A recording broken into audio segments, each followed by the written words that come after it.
உலகமே எதுக்கு போராடிட்டு இருக்குன்னா, இப்படியாகி நம்மளுடைய ஸ்டேட்டஸ் என்ன பண்ணிடணும்னா தூக்கி நிறுத்திடணும்னு போராடிட்டு இருக்கு. இதை செஞ்சுதான் நான் என்ன நிரூபிக்கணும்னு நான் போராடுறேன்னா, இதை காண்பிச்சுதான் நான் யாருன்னு காட்டணும்னு நினைக்கிறேன்னா, நம்முடைய நோக்கம் என்ன? நம்ம பணக்காரனா வெளியே அது உள்ள நோக்கம். நம்முடைய நோக்கம் என்னங்க?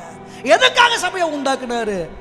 இந்த கல்லின் மேல் என் சபையை கட்டுவேன், பாதாளத்தின் வாசல் அதை மேற்கொள்ளாது, நரகத்துக்கு போறவனா பரலோகத்துக்கு போறவனா மாத்திரதான் அவருடைய நோக்கம். இயேசுவின் ரத்த நோக்கம் நிறைவேறதுக்கு தான் சபையை இந்த பூமியில தேவன் வைத்தார்.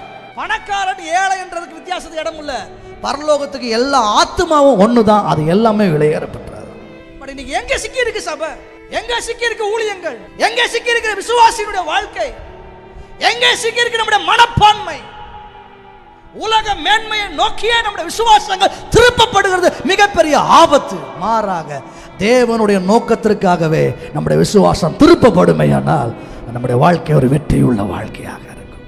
விசுவாசத்தினாலே மோசே பார்வோனுடைய குமாரத்தின் மகன் எனப்படுவதை வெறுத்தான்.